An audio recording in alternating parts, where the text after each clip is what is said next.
Hey guys, what is up? We are back for the second episode of this little podcast we have going here. I am joined again, of course, on the other side by Connor, Tiny Giant. Connor, say hello. There he is. He exists. Congratulations. It's a curse. It's not a blessing. I know we've all been cursed to this miserable existence, so now we all have to kind of work with that, which is a little unfortunate. And that brings us to today's topic, existentialism. Now, Kyle. Yeah, and we transition right into that, right? Yeah. It's a very strong one. No, yeah. We have a couple things we're going to be talking about today. We're going to be talking about week 1 of the LCS, which happened quite a few days ago. We'll be giving our predictions for week 2. We'll be talking about maybe some of our predictions for E3 upcoming later this week. And then, some cool news around gaming, some trailers that we might want to talk about towards the end there.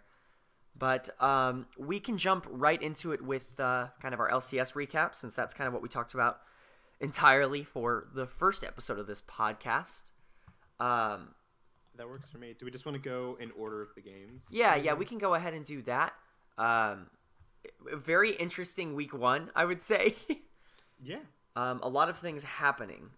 Which is good. I mean, it's not a bad thing. It's just a lot of surprises, a lot of interesting takeaways. Well, for the most part, I think it went pretty as expected, but there were a couple. There were a couple things that I think surprised me, at least. We could start with Game 1, Cloud9 versus FlyQuest. Probably the most entertaining game of the week, maybe? I thought both teams looked really, really good. And I agree. If you're a fan of either team, you have a lot to look forward to for this split. Absolutely. Cloud9, I think FlyQuest and Cloud9 both played the early game extremely well. I think this is one of those games that both teams really showed up to win. I think the problem came down to draft phase for FlyQuest. Cloud9 did take the victory, but I think the problem did come down to draft for FlyQuest. Not so much that their comp was bad, but more so I think they gave Cloud9 way too many ways to get back into the game. I agree to an extent. I think a lot of it came from, I don't think Cloud9 was ever really out of the game. And in the mid-game phase, they just really took over. Yes. I think through team fighting. Right. The problem came in the fact, I think, that you spent so much time and energy top lane to shut down Licorice on the Aatrox, but because he's playing Aatrox, none of it was really that important because he was going to be a team fight presence no matter what. He was going to outscale Viper, unfortunately, no matter how strong Viper ended up becoming. And so, even though Viper had a great game, and Pobelter especially had a great game as well on the rise, Cloud9 was just always going to be that better team fighting comp, and I think that's kind of what led to them being able to take that game. Licorice having an absolutely outstanding second half of that game, at least in my opinion. I thought he played excellent. You mentioned Pobelter, and I want to get to him in a minute, but the thing with focusing all that time trying to shut down an Aatrox is on old Aatrox, or I guess not old Aatrox, because it was old Aatrox technically. Recently, he got a kind of micro rework where they just a bunch of things. Before that, it probably would have been a factor, but ever since that change, it just really wouldn't matter because he's really strong in extended team fights and skirmishes now. Yeah, I think that's the thing, right? Is you give up the Aatrox early, and you just have so much potential with that. I really like the Aatrox, Hecarim, Galio trio. In general, I think that's actually really strong. Just because I think you have so much protection and so much healing that it's really hard to kill pretty much anybody. And then you have the Varus really for the CC right and then Silas for damage. What? I said I think Hecarim's really strong right now. Yeah, and he proved that a couple times this week. But I mean, this game was very close, and I think both teams should be pretty satisfied. The biggest question mark, and I know Crumbs obviously had huge gripes with this on the analyst desk, but was the Vi pick for Santorin. Yep. It's just kind of an interesting pickup, just because I don't think it's necessarily that strong right now, but and it really doesn't do that great into something like a Hecarim either, something that wants to kind of pressure it out. So that was a little bit of an interesting pickup, but other than that, I don't know. I think the game was extremely close. I think either team really could have won this. I just think Cloud9 happened to have the team comp that kind of served to facilitate the late game team fighting, at least. I think it was close to a point, and then it kind of swung pretty heavily into Cloud9's favor. Yeah, but I think for a while it really looked like it could have been anyone. Yeah, early game especially was very close. Viper, I know, solo killing Licorice twice and then getting that third kill.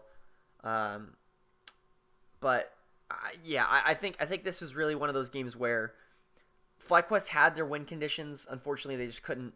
They didn't have the time to capitalize on them because even when Viper and Pobelter were strong, so were Niski and Sneaky and Licorice. So it ended up just becoming, unfortunately, a wash for that team. Mm-hmm. But we can move on to game 2. Which was the game everyone was talking about for leading into week 1. Yep. Liquid and TSM. And it went. I mean, the result was pretty much what I expected, but yeah, actually, honestly, this was a surprise to me. This was a really big surprise. This is a team in Team Liquid that hadn't practiced in they practiced very very rarely after MSI, from what I heard. And for them to come out and just, dominate the game. Like, this one was not close at any point. So for them to just dominate it, I think, is pretty crazy to me. Yeah, this game, like, I expected Liquid to win. And from what I heard, they only got, like, a week off of practice. But I don't know, like, TSM... And you could say maybe Liquid is just that good, but their day 2 result really kind of... Yeah, but I think both of these teams looked like two different teams on day 1 and day 2. I would agree, but TSM looked rough day 1. Yeah. Liquid came out swinging, and they just were not ready for it, and they just kind of collapsed immediately. I think a lot of that, I don't want to blame the comp too much, but I really do not like the comp from TSM. Mm-hmm. Going with the Aurelia, Azir, Ezreal kind of means like, okay, well, we're going to be so passive in the early game that, like, Sejuani doesn't really have anywhere to capitalize on. Like, Ezreal's strong after a couple items, but you're going up against the Xayah Rakan, so you don't really have priority in that lane. There's no way an Azir is going to be able to pressure out a Sylas, so you don't really have pressure in that lane. And then Impact went with the Kennen, which means that he has almost complete pressure in the top lane unless the Aurelia gets really strong off of roams. So... At the same time, though, they picked a lot of champions that should be able to take pressure pretty easily. Like, Ezreal should not get blown out as hard as he did. And actually, honestly, Sven was doing okay in the laning phase until the 3v3 bot lane that got double lift a bunch of kills. And then... yeah, but that was pretty early, wasn't it?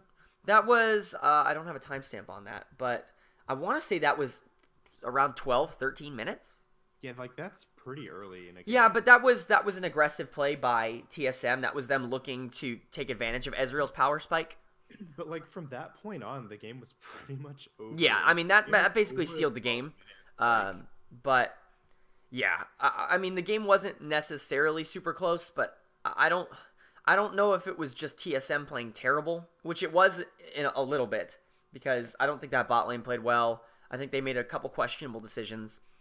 But also I think... Here's the thing, though, is if this were any other team that lost, people would be taking this loss as a much bigger deal. Like, because it's TSM, people are like, oh, well, it was just that Liquid was really good and outplayed them. But they didn't look good in that game. Like, yeah, but I think TSM, I think the reason that we're willing to do that for a team like TSM is just like a month or two ago, they proved that they were better than this, right? Yeah, like, we know they're better than this. It's not condemning the team. I'm just saying it should be acknowledged that, like, they... Yeah, this was not a good game, right? Yeah. I think it's like it's a little different, like when someone like say TSM gets blown out by Liquid, or if like 100 Thieves gets blown out by Liquid, right? Yeah. Where we've seen TSM, we know this TSM team can be a top level team, right? Yep. Whereas maybe a team that hasn't shown as much. If you give me this performance, I'm going to be much more skeptical because they haven't shown that they can be good. But I do have faith that this team can bounce back and probably will bounce back. I agree. Just because I think they're too good to not. But I don't know. It was a very close game. Smithy played really well. I want to point out on the Olaf, creating a lot of early pressure, really kind of setting the tone for the game. And then obviously Double Lift on that awesome play bot lane. Yep. Deserves some credit there as well, as he always does, because, you know, he's really good at League of Legends or something. They won and TSM looked less good. Yes. Game 3. Game 3 is another stomp. Yeah. We got CLG versus 100 Thieves. CLG looking pretty dominant in this game, picking up their victory. They looked dominant, but I still don't think they looked good in this game. I would disagree with that, actually. I think they looked rather clean in a lot of their plays, except for maybe except for maybe one or two plays. I think everything went according to plan for CLG. Everything they did it felt like the right decision, but the way they did it was always really, really slow. Yeah, I can understand that. Playing against a better team, it would have been punished. Their comp is very slow, I will say. With the Orianna and the Kennen and the Yumi, they don't necessarily have like a lot of roams and things, and like it would take them a long time just to get the roam off. Yeah, and I don't want to say a lot of that is comp, but when you pick an Orianna mid, like you're not going to have nearly as much roam potential as you're going to want in a comp like that. Well, so the reason I think it might have been is because they were having some cohesion issues at the end of the last split, and they've introduced some new players, right? Yeah. So to me, it felt more like they were kind of taking time to make sure everyone was on the same page before they committed to anything. It's good that they did, but I feel like if they were playing against a different team, those moments of hesitation would kind of get them punished.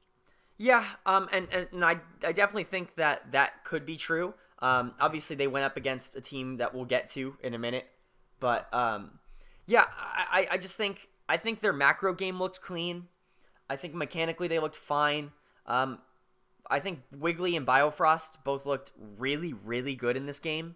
I agree with that completely. I think they really stole the show for me. Like, Biofrost, obviously, on the Yumi was everywhere creating plays. And and I was talking about this the other day where Biofrost is notorious for missing skill shots, but Yumi is pretty much a heat-seeking missile, so exactly. You can't really miss. You can't really miss with Yumi, so that's always good. But I thought Wiggly also had a really terrific game creating pressure all over the map. I'd agree. And not to take anything away from the rest of the team, Stixay had an excellent game on the Sivir. I think this was really we were talking about it last week in our predictions video, how someone like Stixay really needs to step up for this team to win games, and he kind of proved that he can still be that damage carry. What? He should be better than he has been in the past. Yes. So he kind of needed to step up this time. Right. And to be fair, he has looked better in the two games that he's played so far. He's actually really good in both of them. So, and a lot of that did come off of Bio looking really good and setting things up for him. But, yes. I mean, he looked better than he did. So absolutely. And I will say, especially now in the current meta, it's really difficult to look good as an AD carry if you have a bad support. Yes. And we'll kind of get to that on the next when we talk about the team that lost this game. But Ruin made. I want to point out Ruin just because I think a lot of us had question marks about his cohesion into the team when he joined. But I thought he made a couple really great plays in this game. Yeah. Obviously, the Baron one was huge. That's the one that's going to get highlighted. But he made a couple really good plays on the Kennen. I think this is a champion that really fits towards his play style. And I actually think they really integrated that well into this game. Yeah. I do kind of want to move on. Yeah, we can talk about 100 Thieves now. So like what I was saying, CLG, I didn't think they looked perfect. Yeah. I think they looked like a playoff team, but not top 4. Right. Which is honestly all they really need to do. Yeah, I mean, it's going to be really hard to crack that top 4 right now, at least. Yeah, all they really need to do is make playoffs, and they will have improved on last split. 100 Thieves looked exactly the way they finished last split. Which is very concerning. Which is very, very concerning, because none of these players should struggle the way they are struggling. And you mentioned weak supports, but the person who looked especially bad to me was Amazing. Yeah, I do think Amazing looked... I mean, I do want to cut him at least a little bit of slack, considering he went... obviously he went straight from customs at the airport to but the league. Wow. Yeah, I mean, it was not a good game. I'm not willing to write off that just yet as like a failure because obviously... No, I don't want to condemn any team to dead last at this point. Right. I think it's still too early. But he did do some very questionable things, like, flashing inside his own ult. Yeah, when he can just drop it, yeah. Things like that. And it just really, none of the cohesion was there. It looked like they were all playing separate games. It's a very good way to put it. This looked like a solo queue team. I think if you're looking for a bright side for 100 Thieves, Solo Go didn't feed. And Bang out-farmed Stixay. Bang did his best. So, but I thought Afro continued to look poor in this game. I will say I think he looked a little better than he ended last split. Yeah, I don't think that's much of an... I don't think that really says a lot, though. It's not much of an improvement, but he looked a little better. Yeah. Someday is tilted beyond belief. The guy's lost, 13 straight solo queue games. He's lost, 9 or 10 straight competitive games. It's wild, man. So I don't know. This team, this is probably going to be my goof of the year. I will say, I don't want to get to it yet because we're not there, but their day 2 performance was a lot better to me. Yeah, I mean, it did come against a much worse team, but... If you're a 100 Thieves fan, there are signs of life here. Yeah, I mean, you're not dead in the water. 0-2 isn't, Not in Game 1. Game 1, they just kind of turned over and died. Yeah, but Game 1, they lost on every front. They lost, they lost the macro game, they lost the mechanical game. They lost, almost every part that they had. Mm-hmm. So, yeah. We can move along to Game 4 then. Optic and Clutch.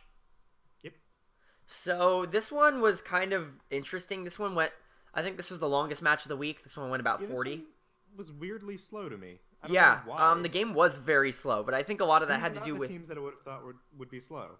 Yeah, honestly, Optic has always played kind of a slow style, just because they've gotten a lot of their advantages from split pushing. Mm-hmm. But I'm surprised Clutch kind of let them do that. Yeah.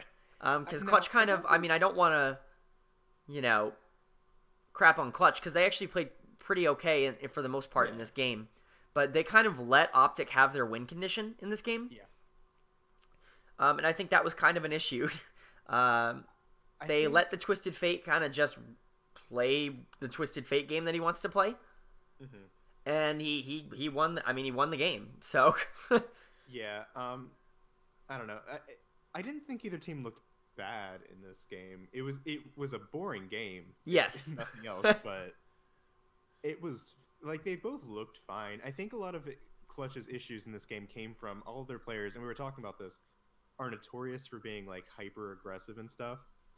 Yeah, and a lot of them have come under fire for that, and I think some of them even have acknowledged that they were trying to intentionally play less risky in this game, so that Well, I think you can make that. You could certainly make that case for Demonte or Cody Sun, right? Who I think both of them went on record saying he intentionally played slower. Yeah, and I don't want to. Both Demonte and Cody Sun I think actually had rather good games. They looked fine. They just didn't play the style that usually wins them games. Right. The problem I think came in the fact that, and I like Huni, right? But the guy was walking in as Rumble, dropping his ultimate with no backup, and then dying.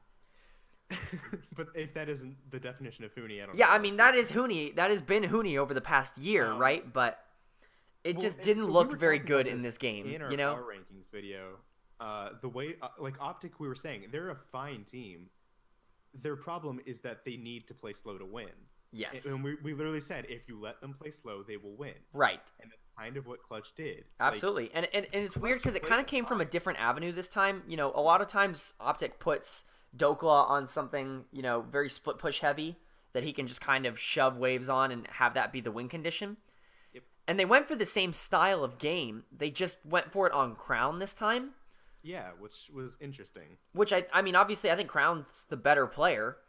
Yeah, no, I don't think anyone's going to contest that. Right. So I think it worked. I think the team kind of backed it up a lot better though. I thought Meteos had a really good game on the Sejuani.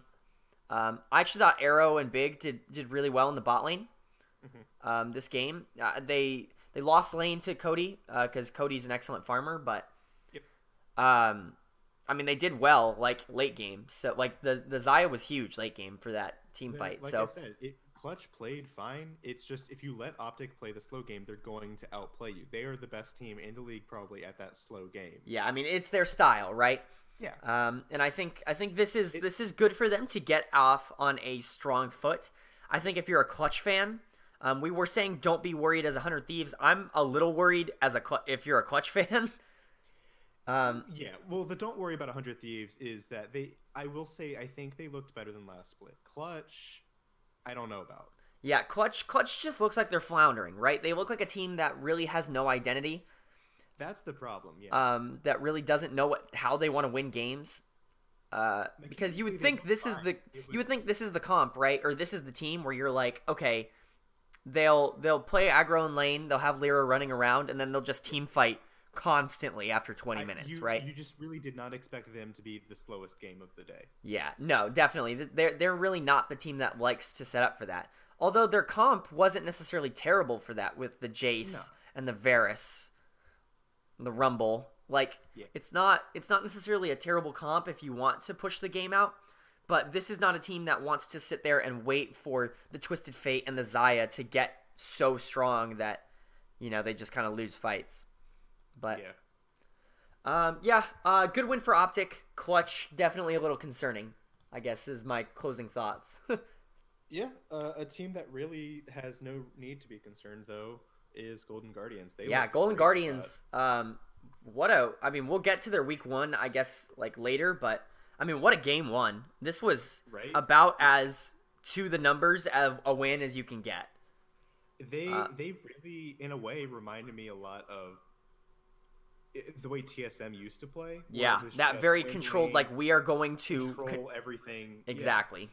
Yeah. It didn't bore me the same way they used to, but they looked good. They looked excellent. Their macro was, incredibly good in this game.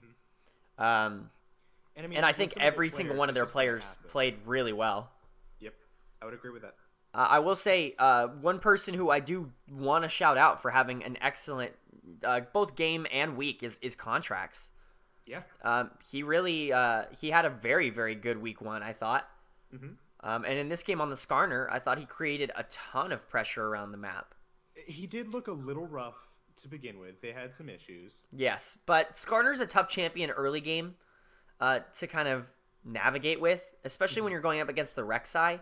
Like the Rek'Sai, obviously you have the counter and your ultimate later, like once you get there, but pre-6 it can be a really tough matchup for the Skarner to really have any sort of pressure in. Yeah, he struggled a little bit earlier. He was getting kited out a lot and struggling to really get in. But once he got going, he really took off. Yeah, and I think late game really proved why that Skarner pick is actually rather good right now. I think it just creates a ton of pressure. Yeah. One thing, the biggest surprise for me this game happened in draft phase though, because Froggen played Aurelia, which is, I like Froggen, and he did really well on the Aurelia, right? It's just not a champion I really expected him to get, or take, I guess, Yeah, but he looked great. Yeah. I mean, for he won lane against Yusui.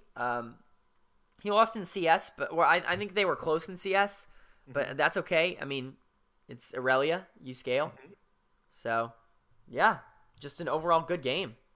Yeah, I thought I really don't have any complaints about this team. They just looked good. Yeah, I mean, this team played about as seamless of a game as you're going to want to get, right? Yep. They controlled team fights. They didn't walk into anything they didn't start anything that they knew they couldn't win. And they just dominated objective control and just sieged down for victory. Yeah. So, yeah, that was day 1. We can kind of move into day 2 now. Well, we didn't talk about the team they played against. Oh yeah, we're right. We didn't even talk about Echo Fox. So you just kind of glossed over that. Sorry, it's probably because it really felt like they weren't even in this game, right? Yeah. I don't, and I do want to put a little blame on them because obviously you can't get run over like that. Yeah. But they didn't play awful. So we were talking about the substitutions they made. Yeah, which I do think are worth pointing out. Yeah, absolutely. They did change out their mid and AD carry. They wanted to bring Lost back in. Lost obviously played towards the end of the 2018 summer split for them. Mm-hmm. They wanted to bring Lost back in, but Lost is an import, so they had to take out either Phoenix or Rush. So they took out Phoenix and they put in Yusui from their challenger or from their academy team in there. Mm-hmm. And I think actually, overall, I'm actually for these changes. I think it's okay. Like, I understand that it might be weird to make changes like this after making the playoffs, but we have to remember this is a team that went 8-10 in the regular season, and a team that wasn't necessarily very dominant. And really, I mean, do you want to be the team that gets 8-10 again and is the 6th seed in the playoffs, or if you have a chance to be better than that, do you want to take that risk and put in, you know, players that might lift your team up to be that? So I know I've seen a lot of people really confused by the move online, but I really don't mind it, especially bringing Yusui in the mid lane, because he's really just been smurfing on Academy League for the last year. So out of the two changes, the Yusui I thought was definitely the better performer. Yeah, I think he's a good player. It was weird to me though that they separated Apollo Hakuho because they were, until this game, the longest standing duo lane in the LCS. Right. Which I think, I don't hate it in theory, right? Like, if you think that Lost is the better player than Apollo, then I think you're comfortable making this move, right? I think the problem comes in the fact that Lost did not look like the better player when he played this week. That's the issue I had. I kind of felt like Apollo would have done better. Right. I think what Fox is looking for is, I think they were worried that their playstyle was too safe. And I think Apollo kind of contributes to that playstyle of just, you know, taking what the other team gives you. Yep. And I think especially Yusui, but Lost as well, I think are players that kind of go a little bit more aggressive. Obviously, Lost was known for his Varus when he was in the LCS last. That was pretty much all he played. And he was kind of the player that, you know, was going to be starting fights with his ultimate and, you know, trying to make plays, where I don't think Apollo is necessarily that kind of player. So if that's what you're looking for, I think this is a move that does make sense. However, I think from a purely mechanical point, it looks like a downgrade this week, at least. I don't think they'll immediately undo it, but if they, especially after their day 2 results, but right, it's kind of the change that you need to wait and see how it goes. I agree. I don't. In my eyes, I think you keep Yusui in the mid lane and you put Apollo back into the bot lane, because you put Yusui in originally to make that import slot for Lost, but I think Lost may need a little bit more time. I don't know. Maybe you keep working with it. Maybe you don't. We're just gonna have to see where they go with that.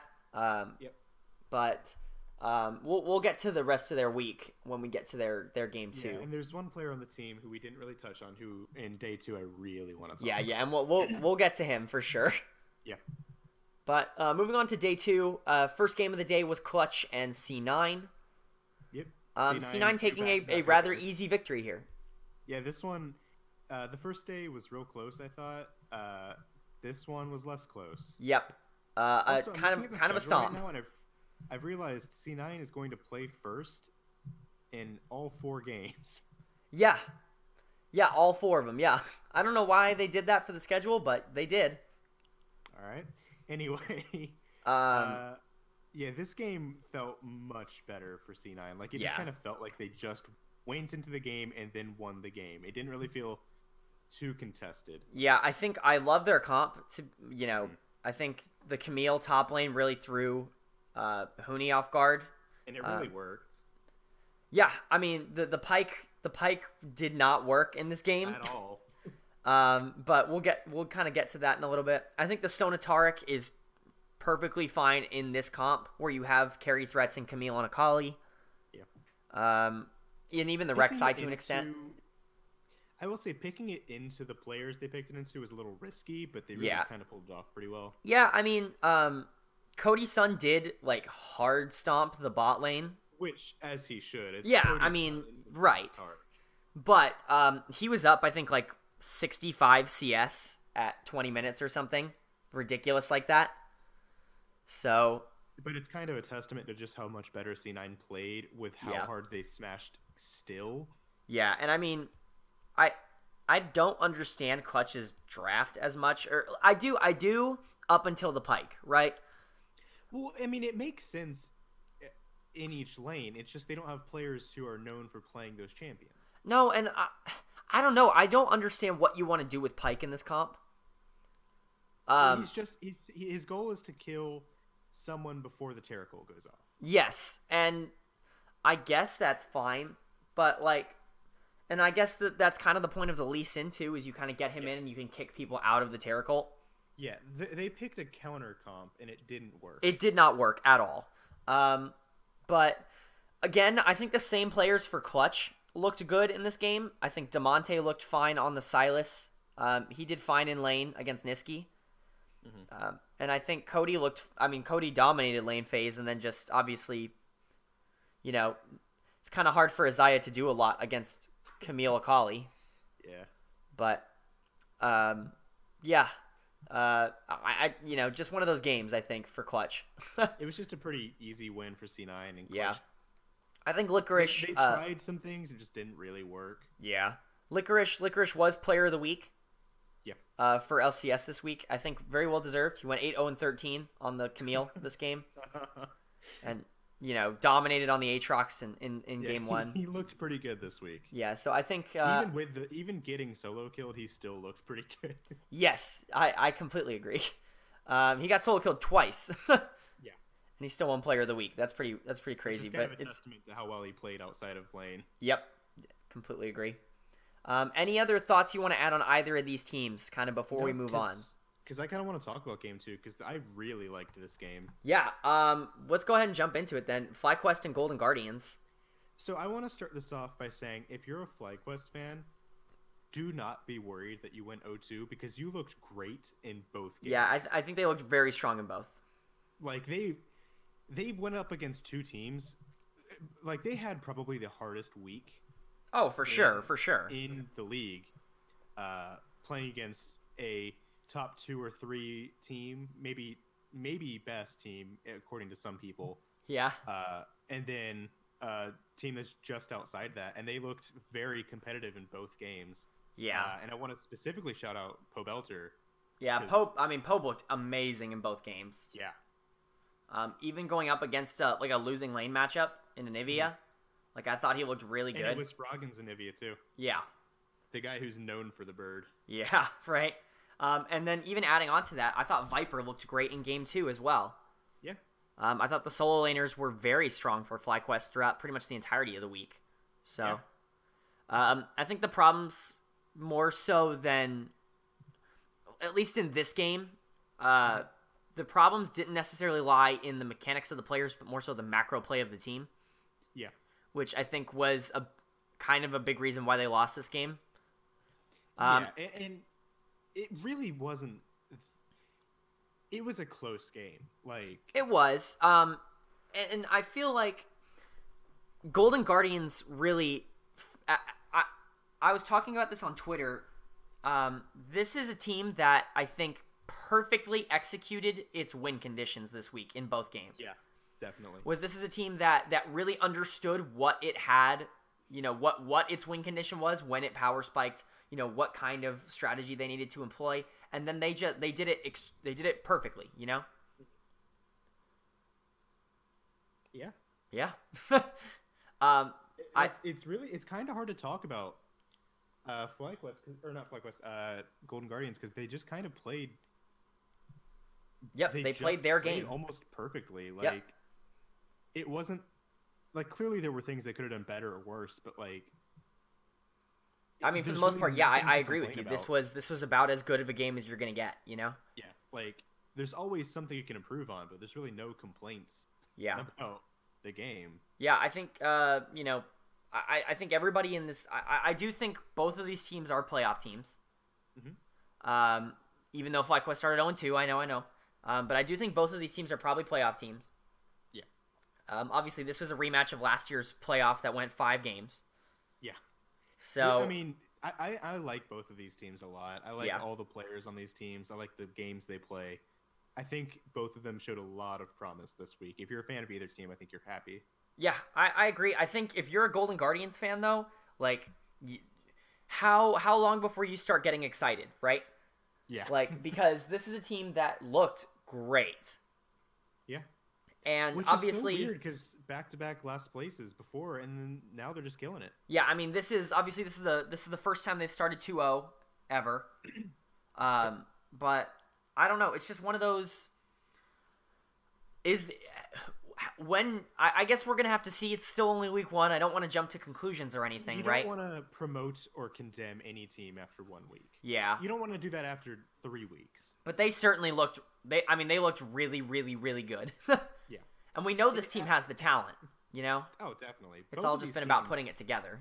Have the rosters. Yep. Alrighty. Moving on to Game 3. The fun one to talk about this week. The clickbait one, right? Yeah, no, I don't think anyone expected this.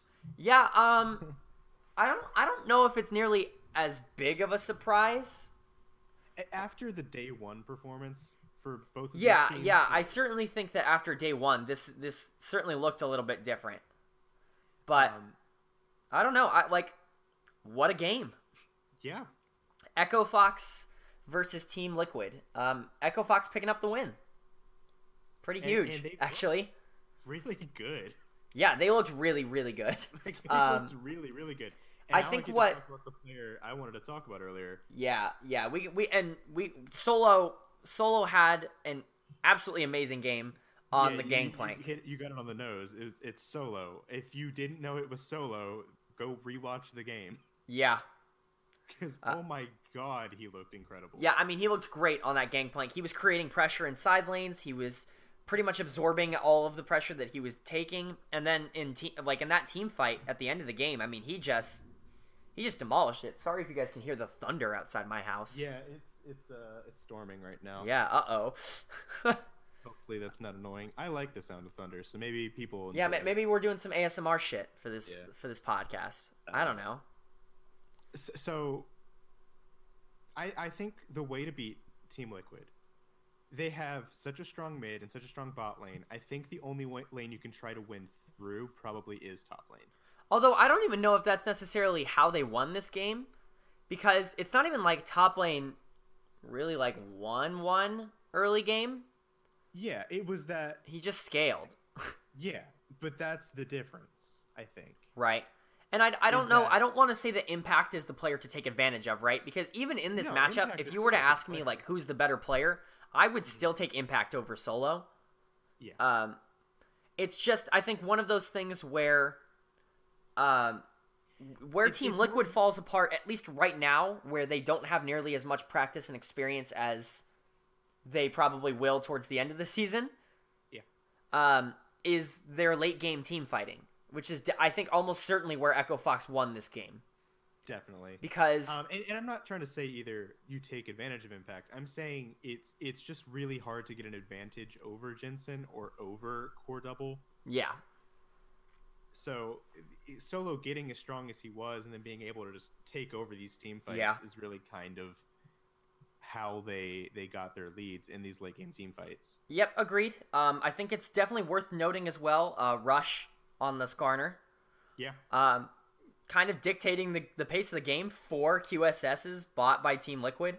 That's the Skarner tax, baby. That's the Skarner tax. That's a lot of gold going to stop an ultimate that can only hit one person. Use. Yeah, and the funny part, you have the Rek'Sai, Akali, Zayam, Rakan all buying the QSS for the Rek'Sai ult, right? Yeah. And then in that pivotal team fight that ended up winning Echo Fox the game, he ults the Vladimir. Yeah. And none of it mattered, right? And that's the funny thing, because you were saying, I remember you literally saying to me, why did they have so many QSS? And it's the one that didn't have it. Yep.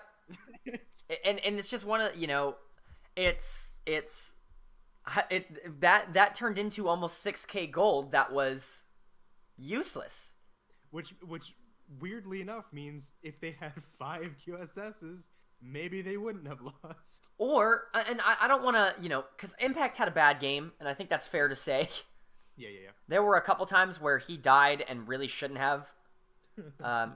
Didn't seem like he was too proficient on the Vladimir. Yeah. Because the pools were not very good. Because that's the hope, right? Is you buy 4 QSSs and then Vladimir has pool, right? And then who are you going to QSS? Or, I mean, who are you going to Skarner ult, right? Yeah. But just didn't look great. For what it's worth, I did think that the early game for Team Liquid looked really good. Yeah. Smithy on the Rek'Sai, I thought created a lot of pressure around the map early game. For a while, it kind of looked like they were in control of the game. Oh, for sure. They were almost certainly in control of the game until I know Solo got that kill on Impact in the 3v1 dive bot lane. Yeah. And then Gangplank just kind of scaled out of control for this team. Is worth noting, I thought both Yusui and Lost played good in this game. Yeah. Lost got kind of hard stomped in lane, but he is going up against double lifts, so yeah. What are you going to do about that? Double core, so yeah, so kind of a tough lane to be thrown to the wolves there, but now I thought Yusui played the end game team fight really well as the Sylas as well. So yeah, definitely. Yeah, just a huge win for Echo Fox. I think we'll get to maybe some more broad questions after we're done reviewing the games, but I do really like the direction this team is going. Moving on to Game 4.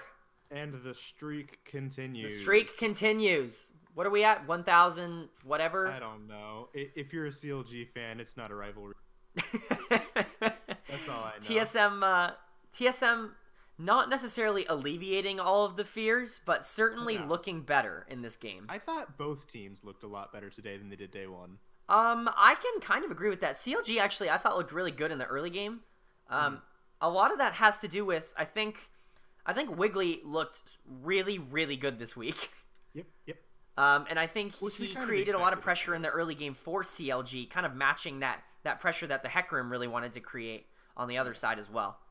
But, I mean, truthfully, it's going to be hard talking about this game without talking about TSM's comp, because it's very clear what they want to do, You pick the Zillion, you pick the Sona and Taric bot lane, and then you pick the Hecarim. It's just a very hard to kill team comp. Yeah, no, this is a team where you're giving Hecarim, 3 speed ups.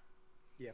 And then you're giving him Zillion ult, and then you're giving him Taric ult, and you're just hoping he wins the team fight, right? You're just kind of hoping the pony can kill everyone before all the ults wear off.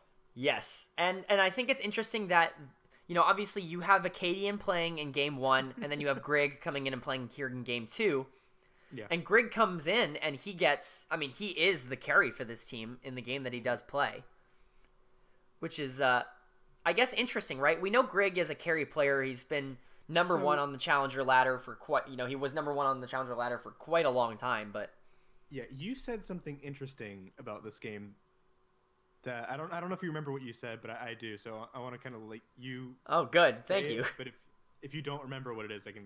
Yeah, no, I don't. So please go ahead and throw it out there. You were saying you thought even though Acadian lost and Grig won, Acadian is the one who you thought looks better.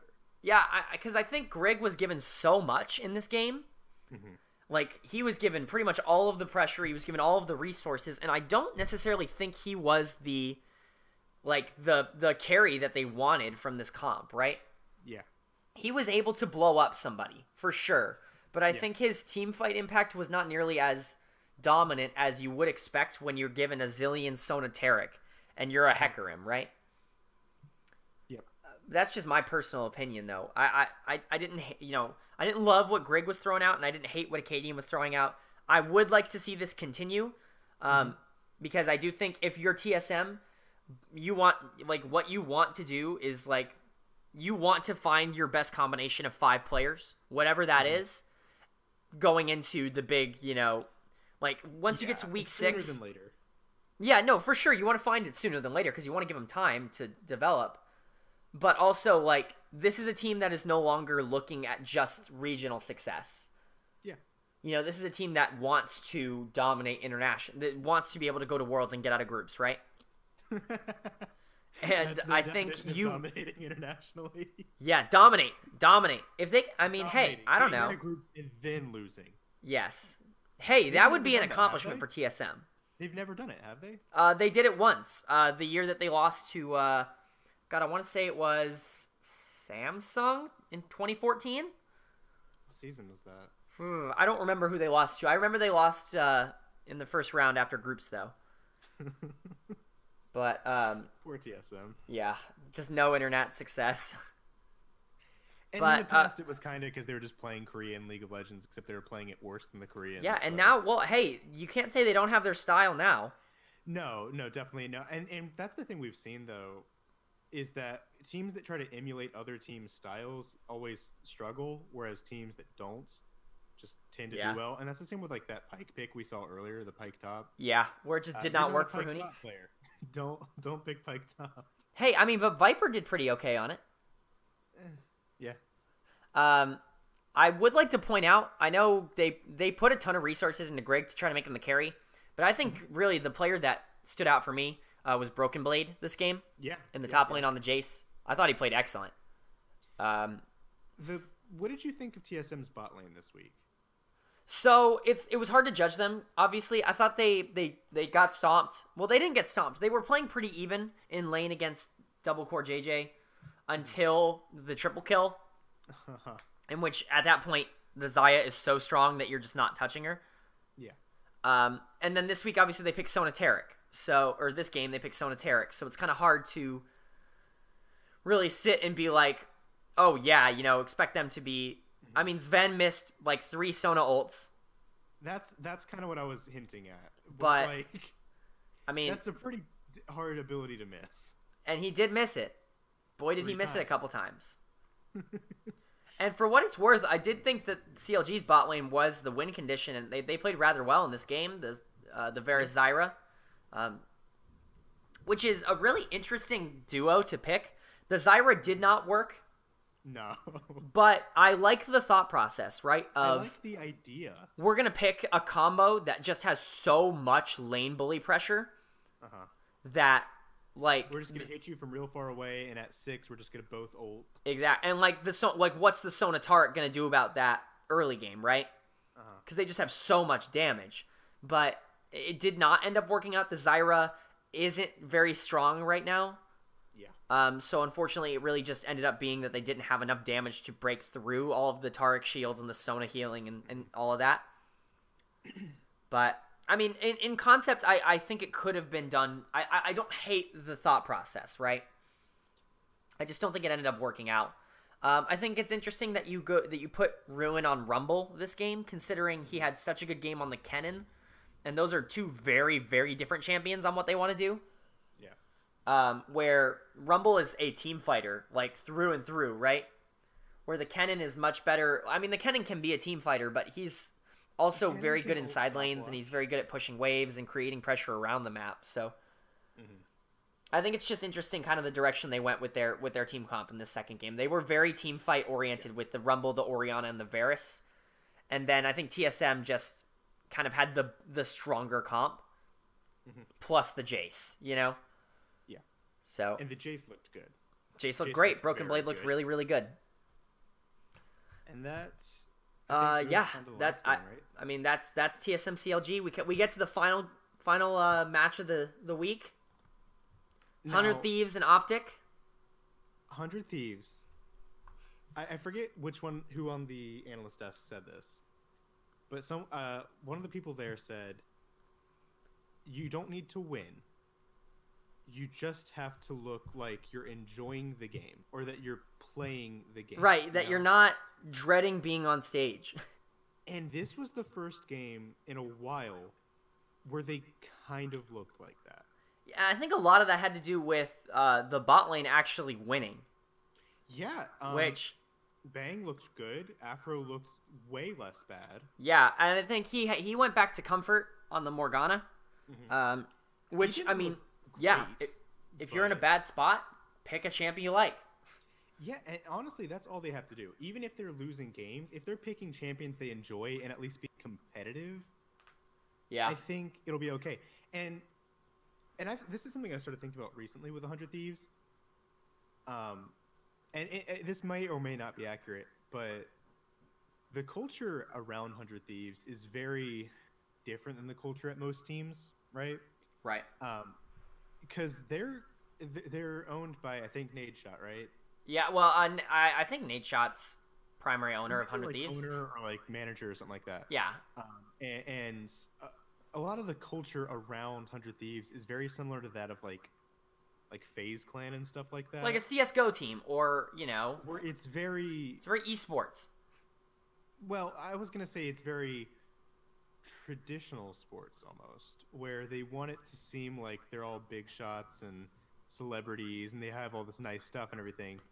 And I don't know if the players are really vibing with it.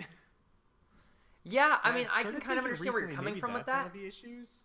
But also, I think that might not necessarily be the culture for the League of Legends 100 Thieves team. Just because you look at the infrastructure that they have, like the coaching staff.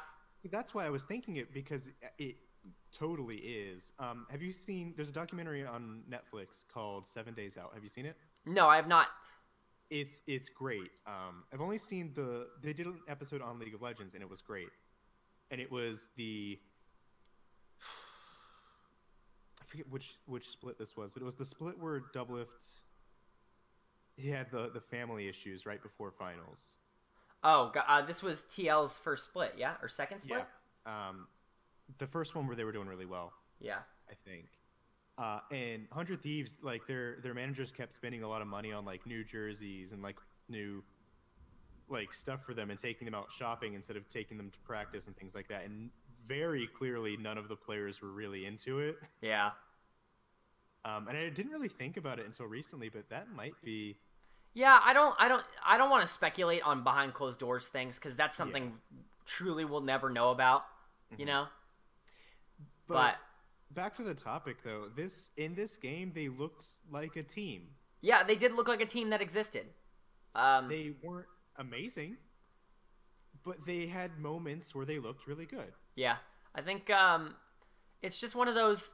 My problem again is they still looked like they didn't know how to win the game. Well, so I think if they didn't take Optic to late game, they probably could have won this game. Yeah, well, because they lost early game too. But mid game they looked fine. Yeah. Oh wow, that's a loud rumble. I'm gonna have to do something about that in post. They looked like mid game. They looked like they could have won the game, and if they had capitalized there, I think they really could have. Yeah, I can agree with that. I think I don't like that they gave Optic everything they wanted. Yeah, but that's the first time in a long time I felt that way about 100 Thieves. Yeah, I think this is the best 100 Thieves has looked since like week 4 of spring. I agree with that. Because at least this time they looked like a team that tried to win. They looked, yeah, that was the biggest thing. When they got behind, they didn't just kind of take it. They fought back a little bit. Yeah. I don't really have much else to say about 100 Thieves. We can talk about Soligo if you want, just because, first, thoughts and impressions on his, I guess first full week as the full starter of 100 Thieves. Sure. What do you think? So I didn't think it was disastrous. I think it certainly could have been worse. I mean, the team looked bad, right? Yeah. But I don't think it was necessarily his fault. No. So we were saying the only thing he really needed to do was look like a mid laner, because their previous mid laner was mechanically fine, but he didn't really play mid lane. Yeah. And they did that. I mean, he looked like a mid laner. He looked like a mid laner. He kept up in farm with Crown and Power of Evil. Yeah. So, I mean, there were definitely moments where it looked like it was working. And that's the best thing I can say about 100 Thieves. There were moments where I thought, wow, they might actually win a game. And which is great. I'm happy to be able to say that. Yeah. But yeah, I guess we can kind of talk about our thoughts about week 1, kind of how we feel about a lot of the teams now. I think most of the teams look pretty competitive. I agree. I don't think, other than I guess I can kind of go over because I did my updated power rankings, and we can kind of go, I guess, bottom up on that one, and just kind of talk about the teams and give overviews of how we think the teams are going, how we think they might improve in the future, that kind of stuff.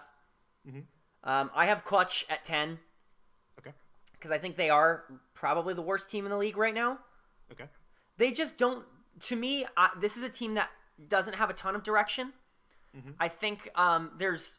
I don't know about the inner workings of the team. Obviously, the news came out yesterday.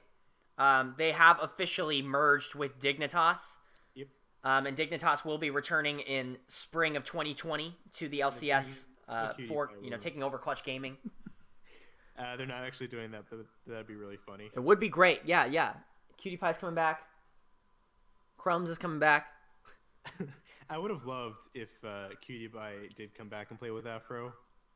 100 Thieves would have looked real different if that happened. Yeah, that would have been a very different team. They might have won the same amount of games, but boy would they have looked different. Boy would it have looked different. Yeah, but I mean, do you have any positives for Clutch? Anything that you want to say that, like... They didn't look bad in their games. The biggest problem is that they're a team full of players who like to be really fast and aggressive, and they played both games kind of slow. Yeah, so just speed up the pace is your advice? Yeah, the opposite of what we said about Optic, where Optic has been allowed to play as slow as they want to. Yeah. Clutch really just needs to push the pace. Fair point. Fair points made there. I can't argue with that. Number 9, I had 100 Thieves. Yeah, and honestly, if they finish 9th, I'll consider it a win for them. Yeah, I mean, it's not 10th. They will have won enough games to look like a real team. Yeah, they will not be the worst team in North America. Yeah, and I genuinely, because I look at that roster, and the players really don't deserve to be struggling as much as they are. Yeah. So I really hope they can pull it back. Yeah, honestly, me too. Because I think a lot. I don't know how much of this is mental for them at this point. Yeah. But it has to be all of it because we know they're good. You know, it's got to be mental because at the beginning of last split they didn't even look that bad. It was once they got on a losing streak that they just kind of gave up. Yeah. I remember I think they started the split 2-2. Something like that, yeah. And I think their 2 losses were TSM and Team Liquid. So just a tough schedule. But, yeah, I mean, if this team bounces back, I wouldn't be surprised. If this team falls into obscurity and has another terrible split, I also won't be surprised. Yeah. But I think it's just wait and see on 100 Thieves at this point. Number 8 is actually funny. It's Optic, even though they went 2-0 for me. Because the 2 teams they beat for me are 9 and 10. So... Yeah. And they looked fine. It's just their game can be taken advantage of. Yeah, I mean, they have weaknesses that I just think we're not capitalized on. But I am proud of this team for starting 2-0. Yeah. I think it's a positive for them. That's another team that has question marks about branding after this year. If you've been keeping up with the rumors and stuff. Because the parent company that owns Optic has just been bought out by Immortals. So, yeah.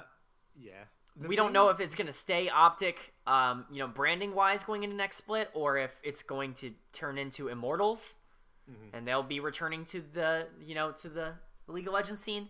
That's to be determined. But either way, I think this team starting out 2-0 is strong. I think the big takeaway is Crown is a really good player. Meteos still has it. Meteos looked great. We didn't really talk about him, but we didn't really talk about Meteos, but I thought he had a really good week. Really facilitated kind of the game plan that they wanted to play, and I thought it worked. But hopefully for Optic, you can keep that momentum going. This is a team that desperately wants to make playoffs, right? Because they've been so close twice now. Obviously, in summer of 2018, they went 9-9 and missed playoffs, which hurts.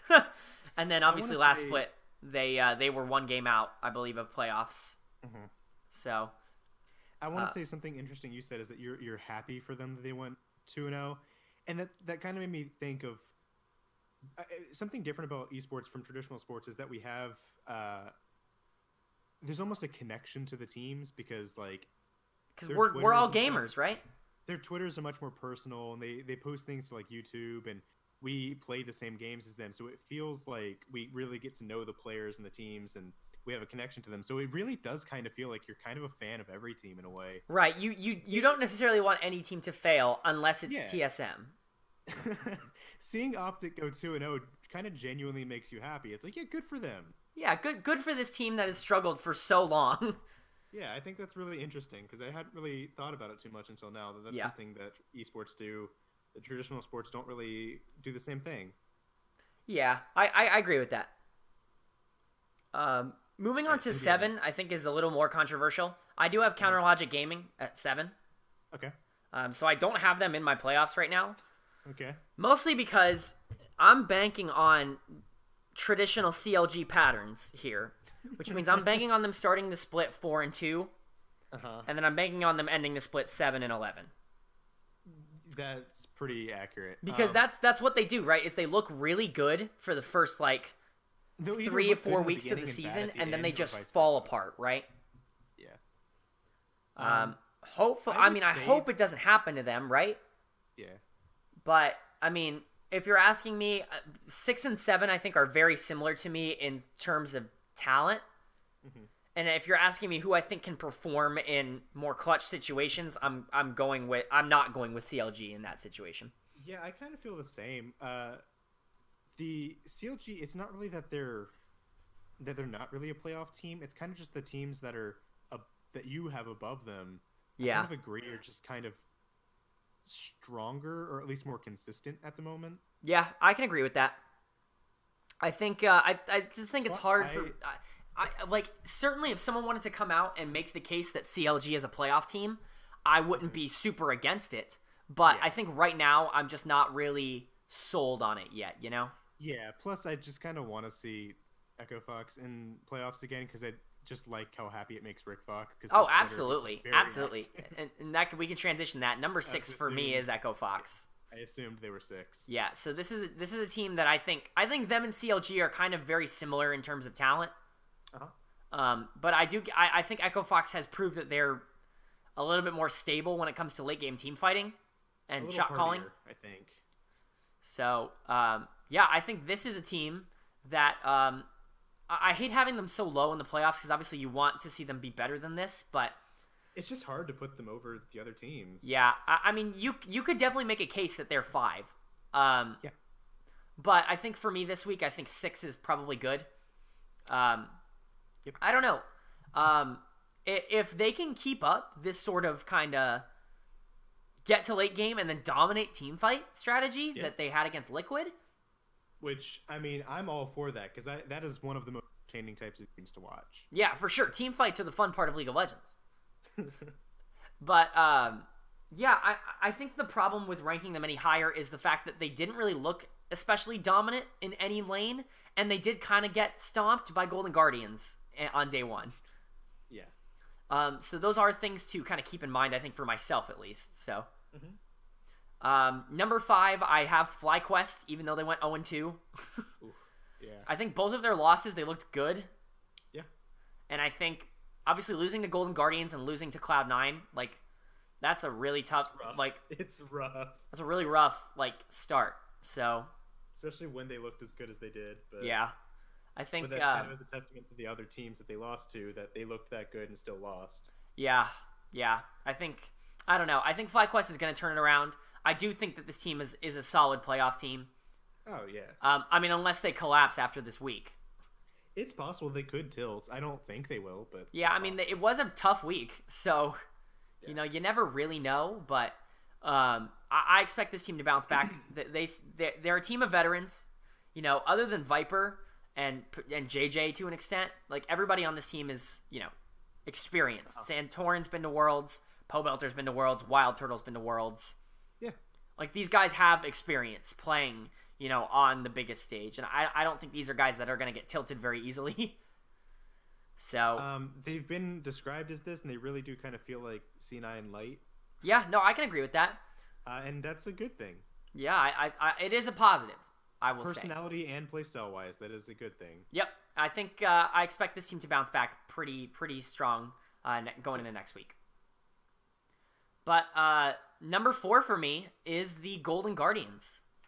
I think that's pretty solid at this point. They just looked really good. They looked really, really, really good, didn't they? Yeah. I would almost be. I won't because it's too early. But I'd almost be willing to put them third. Man, they sure looked like they deserved it this week, didn't they? Sure did look like it, huh? I have problems putting them in the top 3 just because that top 3 for me is so solidified. Yeah. That I'm gonna need to see them beat one of them, like for me to feel comfortable with them taking their spot, right? That's my thing. I want to see a little more before I make a definitive answer. Yeah. So right now I'm keeping them at 4. But I really do like where this is as positive of a direction as this organization has ever been going in League of Legends. So yeah, they just looked really good. I can't complain at all about them. Yeah, for sure. Froggen had a great week. Contracts had a great week. I think everything was working for them for sure. Mm-hmm. Number 3, I do have TSM. This is a team I think they have kinks that they need to iron out, but I still think they're a top-tier team. I still wouldn't be scared to send them to Worlds yet. But, yeah, I think, obviously the loss to Liquid's concerning, but I think the win against CLG, especially in the way that they did it, was a little bit reassuring in the fact that they had multiple members of the team playing well. Mm-hmm. Broken Blade really showing up towards the latter half of that second game. And he played well in the first one, too, even in the loss. But, I think once that team really just wants to figure out what they're doing, I think. And then I think they're going to be on the right track. You know, you want to get either a Cadian or Grig in there full time. You want to start establishing an identity. And then I think you can start moving on in that direction of, okay, we're really going to start pushing for our, style. Mm-hmm. Anything to add? No, I think you hit it on the head. Great. And then number 2, sorry, Connor. I do have Cloud9. No, that's fine. I'm glad you moved him up at all. Yeah, no, and this team proved, I think, they are just as dominant as we had hoped they would be. Yep. With 2 really solid wins. I think they beat a very game FlyQuest team, and then I think they really, they demolished a clutch team that they need to beat, right? Yeah, they, I think, maybe had the best team fighting presence of any team. I can agree with that, for sure. Which is exactly what you want from that team. It's the reason I like them so much, because they're so fun to watch in team fight. Yep, I can agree with that. This team kind of performed exactly how you would want them to if you were a Cloud9 fan, right? Like, I think they showed up, and they played their game, and they did good. Whether you like Cloud9 or not, you have to admit that they're going to play exactly the way Cloud9 wants to play. Yeah, and it's going to work or it's going to not. Yeah. But that leads us to number 1, which I still have as Team Liquid. Just because I don't know. I don't feel comfortable dropping them until, like, I don't know, maybe like week 3.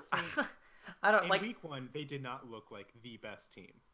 You're right. But it's too early to move them. Also, but that's a team that had been practicing for a week.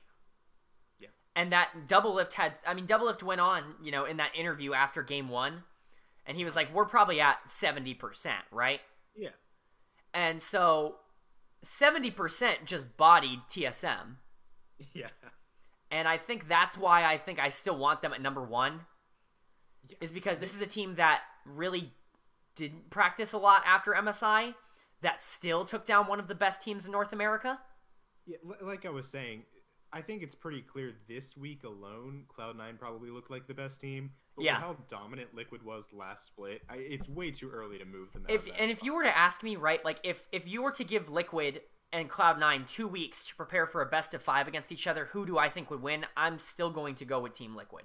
Yeah, I'd agree with that. And I think that's the reason I still have them at number 1, is I do believe that they are my favorites at the moment to win the summer split. And I think that's what my number 1 in the power ranking should be for. Yeah. Who do I think right now, if I had to put money on it, would be the winner of the summer split, and that for me is Team Liquid. So we can make predictions, I guess, for next week if you want to do that. Yeah, we can do that pretty quick. For week 2. Yeah, those are, that'll be pretty quick and easy. Some fun games, I think. Some fun ones to talk about. Starting off on Saturday with Cloud9 and Echo Fox. That'll be a fun I one. think I have a way we could do this. So What? we'll just Go ahead. We can be like 1, 2, 3 for each game, and then just both of us say which team. All right, yeah, let's do that. All right, so Cloud9 and Echo Fox at 5 p.m. All right, you ready? Okay, yeah. All right, 1, 2, 3, Cloud9. Cloud9. All right, great. Yes. So I think Echo Fox can win it. I agree. I just think this is a Cloud9 team that really wants to be first place right now. Yeah. And I think they'll probably do it. Actually, Echo Fox has a history of taking down big teams, but yeah, I'm really excited for their matchup on day 2, but we'll get to that in a minute. So next we have Team Liquid and 100 Thieves, the matchup we thought was going to be really fun. So on the count of 3, 3, 2, 1, Liquid. Team Liquid. I mean, I just want 100 Thieves to put up a fight. They're not going to win this game, let's be honest. I will say, this is an upset alert for me. It could happen. They have the talent. Because this is a team in Team Liquid that I think they might not be there meant like to show up, you know? Yeah. And if they don't show up, they could get surprised. Like they did against Echo Fox, right? Yeah. I mean, 100 Thieves has the talent. They just haven't had the coordination. Right. If they show the coordination, there's a chance they could do it. I just don't predict that to happen. I don't think they will, but they could. Yeah. There is a chance. All right. Game 3, we have TSM and FlyQuest. Okay. All right. 3, 2, 1, FlyQuest. Oh, really? I can't believe we're both going for it. Oh, wow. It's crazy. Yeah, no, I think this is a team that really wants to win this game. I think Fly, after losing 2 games with how well they played, I think they're going to come out swinging. And I mean, I really hope they don't start the split 0-3. Yeah, with how well they played. Because that would really suck. Yeah, I think they're going to come out swinging, and TSM just didn't handle that well last time. So well, not even that. I think this is a TSM team that is still trying to figure themselves out a little bit. And so I think FlyQuest could take advantage of that. I really... TSM... on paper should probably win. Yes. But I think FlyQuest is going to show up for this game. I don't know. I'm excited for that game. I know it's going to be a fun one for sure. I think it'll be really interesting. Yeah, I'm excited. Yep. All right, Optic and CLG. Yep. All right, ready? 3, 2, 1, CLG. CLG. Yeah. Okay. Yeah, that one makes sense. I like Optic. I'm glad they started 2-0, but this is CLG in week 2, so you know they're going to win. I'm going to say the same thing I've said about every one of Optic's games. It just comes down to how fast CLG will play. Yeah. If they play really fast, they will win. If they don't play very fast, Optic will win. Yeah, and I actually think CLG actually matches up extremely well against Optic as well. Because you have two, like, the Optic likes to win through mid. And the problem with that is, like, Power of Evil doesn't really, like, lose games, you know? Yeah. It's going to be hard for Crown to get a major advantage without picking something that's going to roam. That's what I was thinking. That, as well as just how aggressive Wiggly's been. Yeah. I feel like they can take advantage of the early game. Yeah, I really like CLG's matchup against Optic, for sure. Yeah. And then final match of the day, you got Clutch and the Golden Guardians. 3, 2, 1, Golden Guardians. I kind of want Clutch to win just because the way they would have to win the game, I think would be really fun. Yeah, I think this is probably my lock of the day. Yeah. This is the game I'm most confident in picking. Yeah, I think so as well. Just because I think what Golden Guardians showed at being good at in week 1 is exactly what Clutch is terrible at.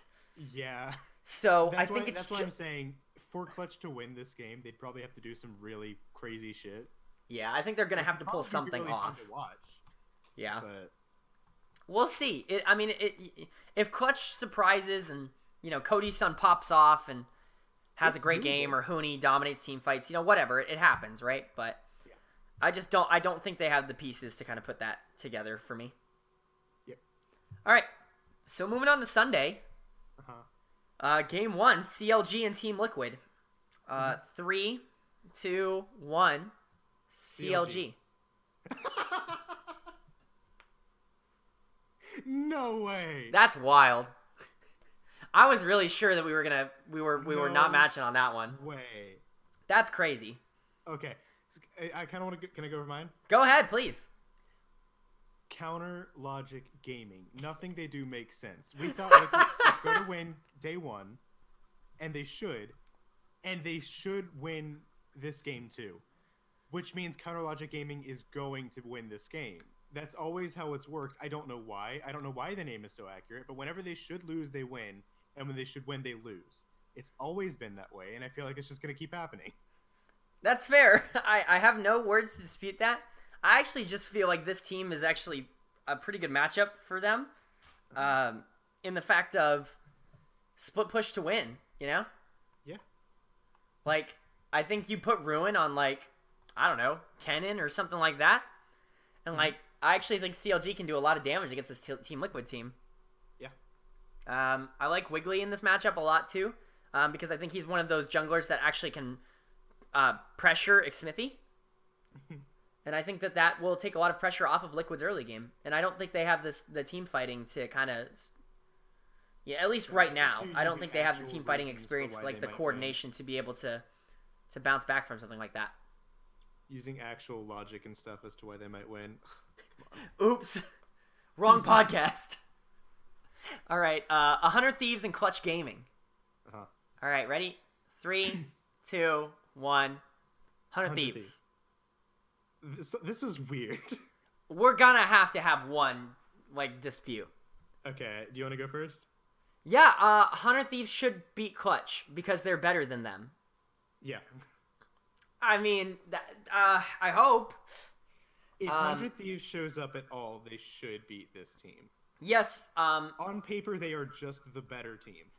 Yeah, and they win every lane, right? It's like, Huni can have a great game and get a ton of jungle attention, but I still think Sunday's the better player. Mm-hmm. And, you know, Cody Sun can pop off in the early game and have late game team fights and whatever, but I still think Bang is the better player. Yeah. Like, if they look like if they improve as much as they improved last game, I think they can win this. Yes. I think you really hope they can win this, right? Mm-hmm. Because, I mean, 0-4 is kind of doomed, right? Yeah. So, you hope they can win. Okay. Funnily enough, we have both of those teams at 0-3 when they face each other. Oh, really? So interesting there. For last place. All right. Echo Fox and TSM. Mm-hmm. 3, 2, 1. TSM. Fox. All right, okay, finally, we have a dispute. All right. So give me your Echo Fox reasoning. Okay. Fox feels more like they know what they want to do than TSM does. Yeah. And again, TSM, and this is maybe just me going off of day one, or maybe it's just going off of things in the past, but when TSM gets pushed out of their comfort zone, they always tend to struggle. And Fox is really good at pushing people out of their comfort zone. Yep. Which I think is a really good win con to have. I agree. I think for me, the drawback to me wanting to pick Fox here is historically they've been very bad against TSM. Yeah. Not very bad, just they've never really been able to beat TSM. Yeah. And I think this is actually one of the matchups, like lane by lane wise, that favors TSM across the board. Mm-hmm. Because I think if you're going to capitalize on a lane for TSM, it's the bot lane, but I think that is absolutely the weakness of Echo Fox. Yep. And I think this is a game that as long as the jungle control isn't out of control for Echo Fox, yeah.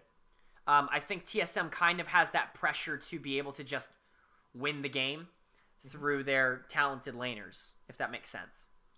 Yeah, which I hope doesn't happen because I think that's a really boring playstyle. But yeah, well, I think it's got to be theirs in this game, unfortunately.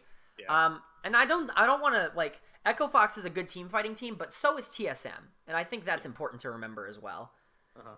Is it's not like they don't know how to team fight. This is a team that is still cohesive. You know, they still know what they're doing together. So, yep. Yeah, I that's our first dispute. I think it's fair though. I think both teams have a chance. Yeah, I agree. I think that'll be a fun game. Mm-hmm. And then we have what's probably the game of the week. Fun games. I'm excited for this one. Yeah, Golden Guardians and Cloud9. So 3, 2, 1, Golden Guardians. Okay. So I'll let you go first. Yeah. So I really think right now that this Golden Guardians team is higher than they're going to be. Mm-hmm. Like throughout the rest of the season, and we see it every year. We see one team jump out to this ridiculous lead that maybe they weren't as good for because other teams aren't ready for their play style. And I think that right now to me is Golden Guardians. They have for me the recipe for how to dominate early in the season. Of we are going to have excellent macro play, and we are going to play to our win conditions, right? The old TSM style of dominate the map, dominate the game, right? I think that's very conducive to a very early season style of play because it's if you have the team synergy, then you can pull it off, right? Yeah. And I'm not trying to take anything away from Cloud9 here, but I think that Golden Guardians did have better macro in week 1. Mm-hmm. And I think the way that they played in week 1, I would actually trust this team to not want to team fight Cloud9. Really? Okay. Like I trust this squad to pick a 1-3-1 comp and just say match us, right? Or we're gonna win the game. Mm-hmm. And I think that could really work for them. So that's kind of my thought process for picking GGS here. Okay. I mean that'll make sense. I think if they're gonna win, that's probably how it happened. Yeah. The reason I think C9, I mean, these two teams could not have more different play styles, right? Yeah, completely different. Golden Guardians is as by the books as it can be, and Cloud9 is as freeform as it can be, pretty much. Yeah. I think it's really to come down to, can Golden Guardians make Cloud9 play their game, or can Cloud9 kind of break the formula that Golden Guardians wants to do? And I think Cloud9 can do it because there are so many weird things that they like to do, or so many unique picks or different comps or different strategies, because it's never the same. They will never play 2 games the same style back to back. The one time they did that was in their series against, was it TSM in playoffs last year? And that's what lost them the series, because they just conformed and kept playing the same thing over and over again. Yep. And I think as long as Cloud9 doesn't do that, as long as they keep mixing things up, always stay on their feet, I think they have the individual skill and the team fighting coordination to really pull it off. It'll be interesting either way, for sure. I think it should be a good game. It should be game of the week for me, because I think it's really going to be just whoever can pull their style off, right? Yeah. But we can move on to the final game, FlyQuest and Optic. Mm-hmm. 3, 2, 1... FlyQuest. Yeah, okay, and then back to matching. Yeah, I mean, I don't think this is going to be a huge shock for a lot of people. Yeah. I think FlyQuest is just the better team. We have Fly going 2-0 this week. Yeah, I do think... I mean, if they went 1-1, I wouldn't be shocked, because the TSM game is a tough game. Yeah. But I do think they should clean up against Optic. It's again another very different playstyles team, except I think this is gonna be the first team, or let me see, well, maybe not the first, because CLG might do it, but this is really the first major team that'll, I think, really push Optic out of their comfort zone. Yeah. I think the problem with Optic in this game is their win condition is usually split pushing through either Dokla or Crown, and Pobelter and Viper are just better split pushers. Yeah, that's the thing, isn't it? So, it's just kind of, it's not a very conducive matchup for Optic. Because I just think you don't really have a true identity for where you want to go with your pressure. You may just want to put Crown on like Azir and just say, okay, we're gonna let him we're gonna try to let him dominate a team fight, right? Yeah. Like, I think that's probably your best shot at winning for Optic, is just put Crown on somebody that's really strong late game and just have him clean up. But if FlyQuest does end up getting something like the Rise, I think that's going to become a huge problem. All right. But those are our predictions for week 2. I'm kind of surprised. I genuinely thought a couple of mine were gonna. Yeah, honestly, I was hoping so too with my FlyQuest and Counter Logic Gaming picks. And I mean, that wasn't like my goal to throw you off. That was just like I genuinely think those games are gonna go that way. Yeah, no, I agree. I didn't pick anything that I did not believe in. I didn't pick anything just for the crazy value, right? Yeah. I picked what I actually think is going to win. Yeah. So. I think. Yeah, I mean, Double have said it best. Anyone can beat anyone. Yep, anyone can beat anyone. So we'll have to wait and see. Yeah, but I think that's gonna be it for the LCS talk. I do want to touch on a few other things around gaming this week, just because I think they're a little bit interesting. Yeah, some good news. Got some good news. We got the Pokemon Sword and Shield trailer. And more importantly, SpongeBob Battle for Bikini Bottom rehydrated. Rehydrated. Which one was bigger, Connor? That's what we really got to talk about. Honestly, SpongeBob. Yeah, SpongeBob got more. See, that's the crazy thing to me. How is that even possible? Because it's like a 12-year-old game that everyone just kind of like, yeah, the game was awesome, and then no one ever really talked about it other than that. And then it just kind of got announced for a remake out of nowhere. And then everyone got excited. I think that's so goddamn funny, though. Yeah. Yeah, I mean, I think it's hilarious that Pokemon Sword and Shield got overshadowed by a SpongeBob game. Did you ever play that game? No, I have not played it. I have played it. That game's really fun, actually. Oh, fantastic. I gotta now I'm gonna have to stream it, aren't I? But the news that we should actually talk about Sword and Shield, because that is probably the bigger. Yeah, that's the big news. Is the Sword and Shield stuff that came out. Finally, some information. Yeah, a lot of information actually. A good amount. I wouldn't say it's a lot. Yeah, I didn't expect to get Pokemon, but we did. So we got some new Pokemon. I like them. Yeah, we can talk about them in a minute, but I do want to talk about Dynamax first. Because I think that is the big takeaway from the trailer, right? Especially for you. Yeah, just because I think it's so weird. Like, obviously they've been introducing the new mechanic, like recently. Yeah. You know, you had Mega and then, you had Mega and then Z move, and now I guess we're doing Dynamax for Sword and Shield. Yeah.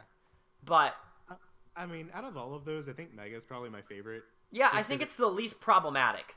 It's the least problematic and the most interesting, but I think I don't think this one will make it into competitive, because the way they've described it is there's only 2 locations in the game where you can do it.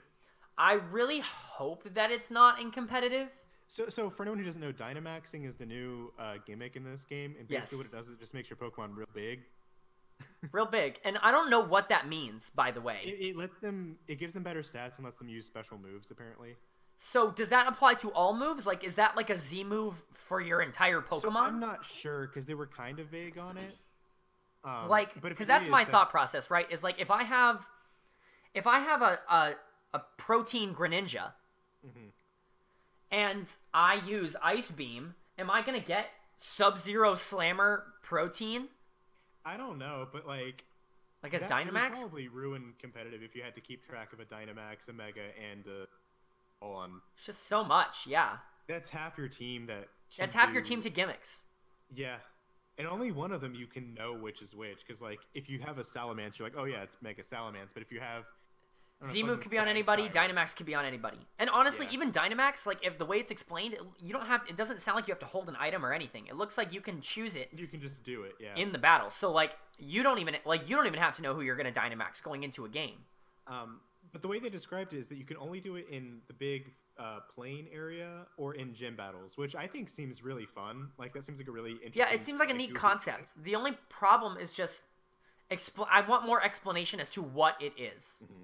I think it would be really bad for competitive, but it seems really fun casually. Yeah. We'll end up seeing. I mean, obviously, it's going to be up to the people who, like, probably over at Smogon, and then obviously for VGC, it's going to be up to Pokemon itself what they want to allow. And they can always, like, ban things if it's annoying. I don't know. I'm really interested. I really am excited for this game. Yeah, I mean, you don't have bad Pokemon games, so... You have underwhelming Pokemon games. Yeah, Sun and Moon were underwhelming, but, like, I don't think you have bad Pokemon games. No, I've kind of felt... I don't know, the last really, really good Pokemon game that I can remember and that wasn't a remake at least, was probably Black and White 2. Yeah, I mean, I'm a big fan of X and Y, but I think that has more to do with my experience with the game rather than my... See, there are parts of X and Y that I really like, and there are parts that I really don't like. That's fair. But I'm excited for this one. The art direction I mentioned to you that I really like. Yeah, it's gorgeous. The game looks gorgeous. It's a lot more colorful than past games were, which is weird to say, but if you look at this game like side by side with other ones, the colors are a lot more saturated and less muted. Yeah, and they've done a very good job of like color design and world design. Although I think that does kind of bleed into the wild areas. Yeah. Like that's probably my other biggest question about the game is the way they described wild areas or the wild area. I don't know what it is. It's a big open world area, which I think seems really Is it one middle open world area that changes over time? Like, is that... I think it... So the way I think it is I think...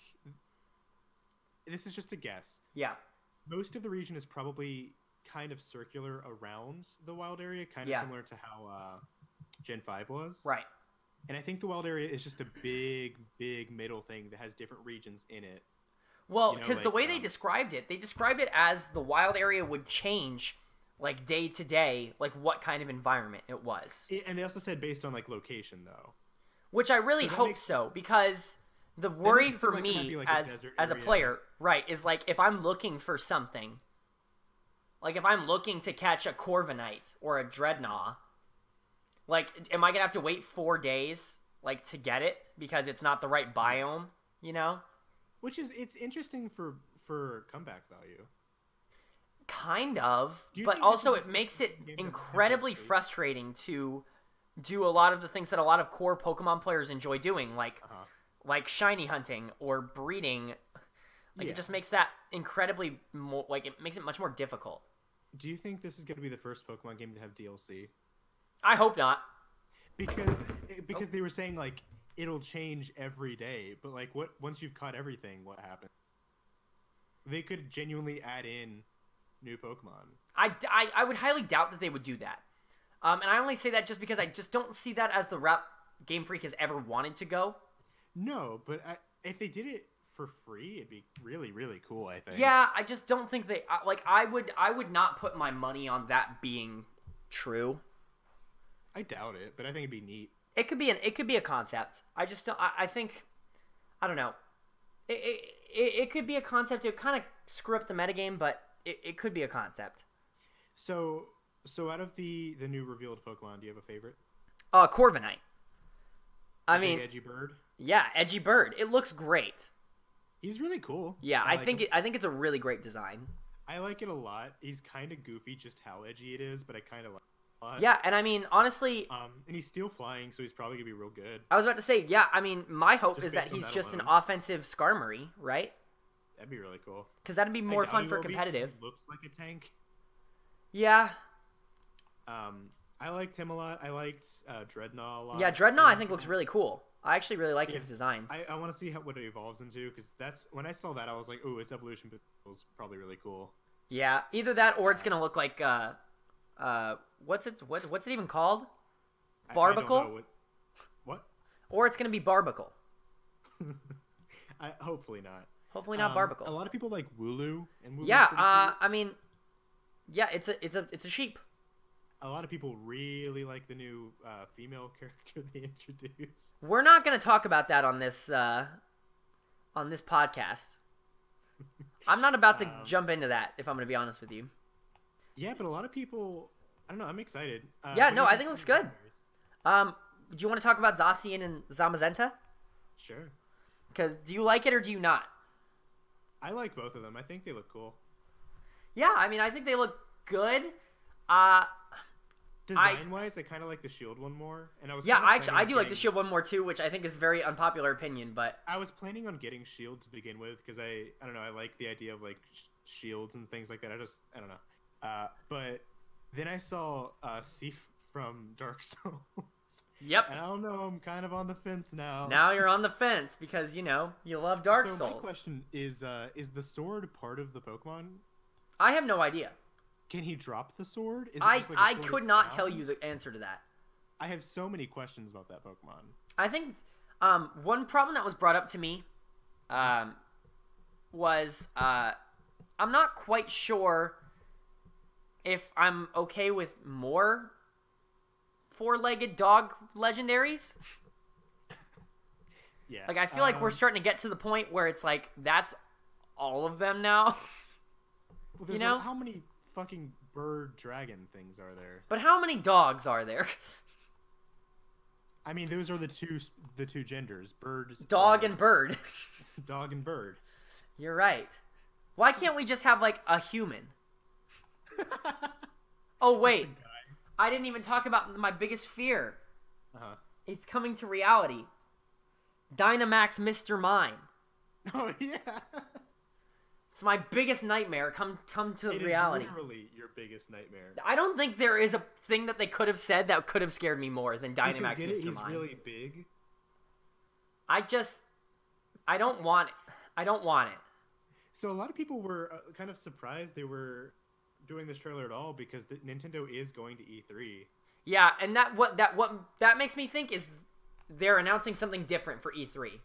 Do you think it's something different Pokemon related or something non-Pokemon? I think something non-Pokemon related. I would be very surprised if they focused very heavily on Pokemon at E3.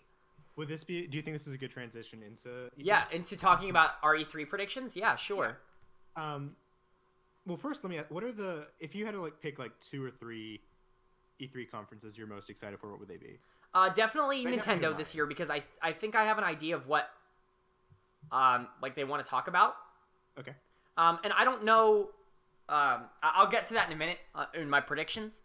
Mm-hmm. But I don't know which conference my second one would be at. But pretty much any news on Final Fantasy VII Remake. Yeah. So you got that's mine. I'm a big Nintendo fan and I'm a big Square fan. So those. Yeah. So I don't know if that's gonna be Sony or if that's gonna be. I made a tweet the other day just saying this guy right here is a slut for Final Fantasy. Yes, yes. I mean, I can agree with you. Yeah. I don't know. Those are the two I'm most excited for. Yeah, I think we're gonna be getting more info about Epic's PC store. Mm-hmm. So I mean, that'll be interesting. Just because about Nintendo, I heard Animal Crossing is not gonna be on the floor. Ugh. I don't know if they'll have any footage. What a heartbreaker. It will not be on the floor. There will be no playable versions of it. I still expect that to be the main part of their press conference. I think they've got to at least do something with it, right? Just because everyone's excited for it, right?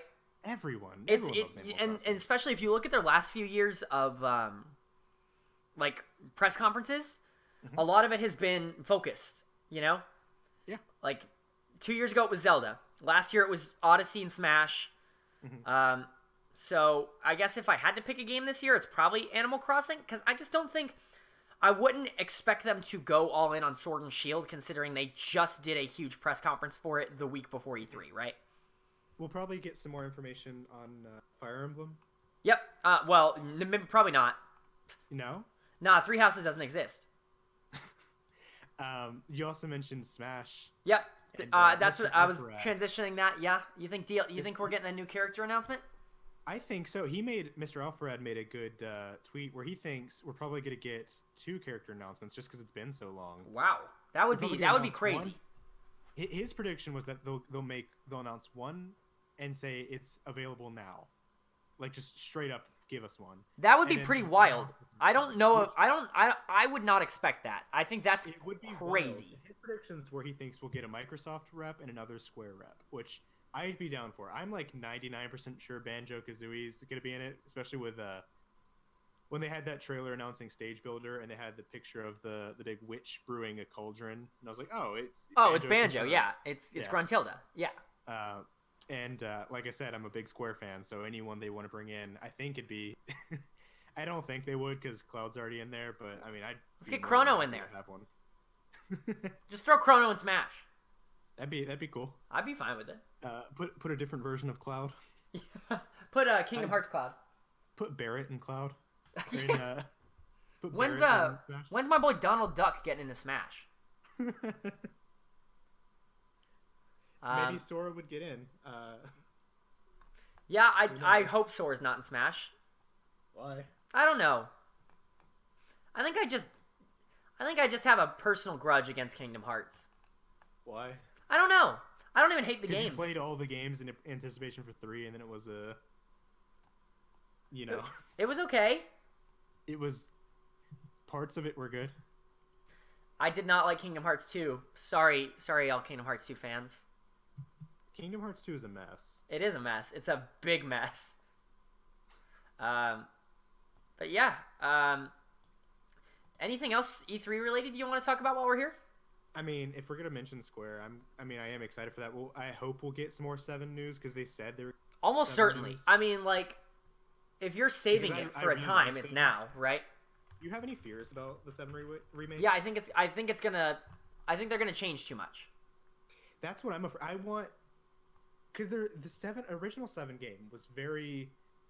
No one remembers it this way, but it was very lighthearted. Yes. Well, at least at parts it was. Yeah, it was parts. Very stupid and goofy.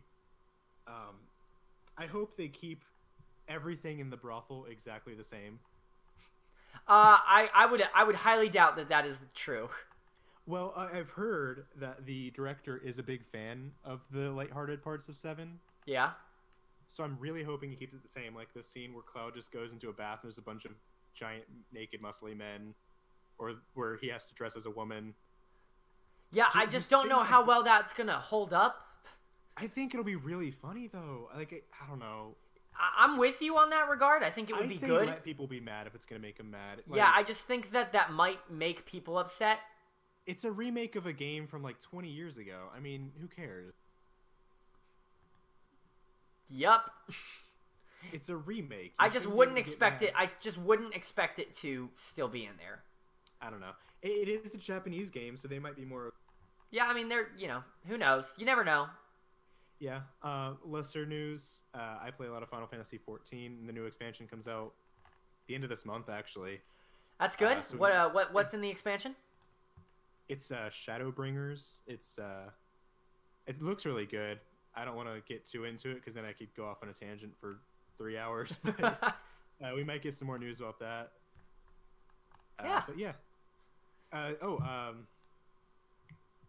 Octopath is coming to Steam, so there might be some special finally, for that. After 8 million years. Yeah, there might be something special for that. Yeah. I mean, we've all, I think, played it at this point, but... Microsoft apparently is bringing a bunch of IPs, which, I don't know, good. Kind of feels too little too late, but I guess I don't know, hey, whatever. Good. I don't care.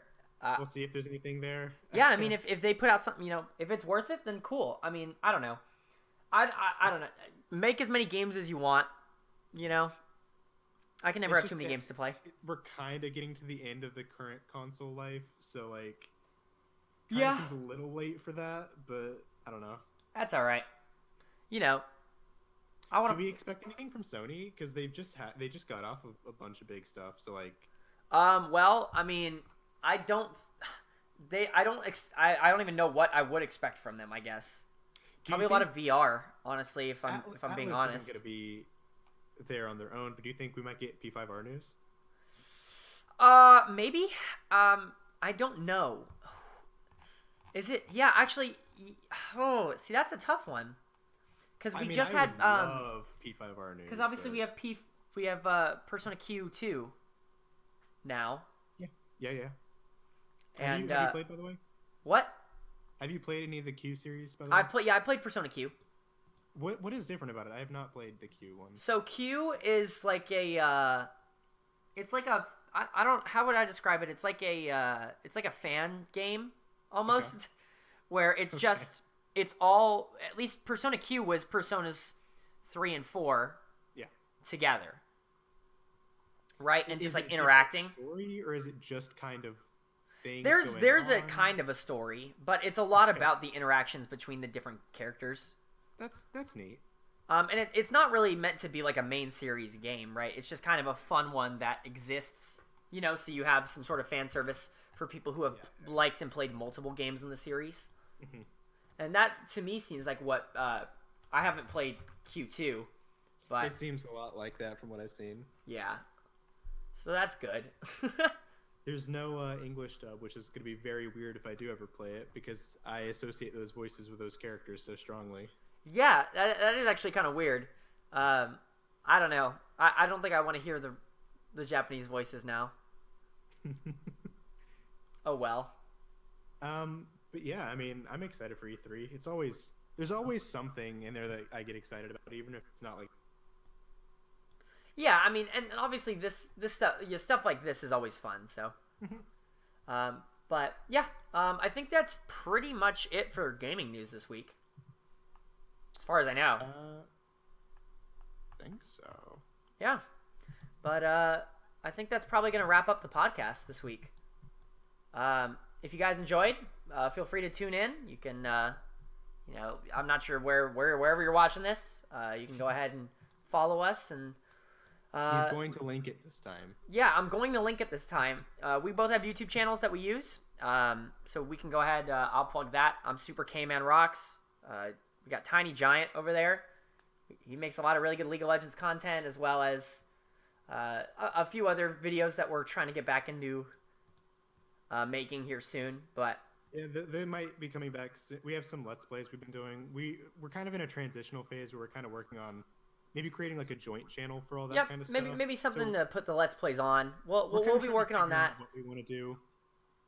Yeah. But that'll be back eventually. If you guys want updates on that, go ahead and follow us on Twitter. Twitters are down below if you're watching on YouTube, or if you're watching or listening somewhere else, then they're going to be Super K-Man Rocks and at CD Cheney. Yeah. What's your handle? Yeah, I change my username all the time, but that's the handle. Yeah, all right. A lot of shit posts and live tweets from me. So. Fantastic. Always good. Always very fun. But anyways, I hope you guys enjoyed, and I will see you all next week. Thank you guys for listening. Bye bye.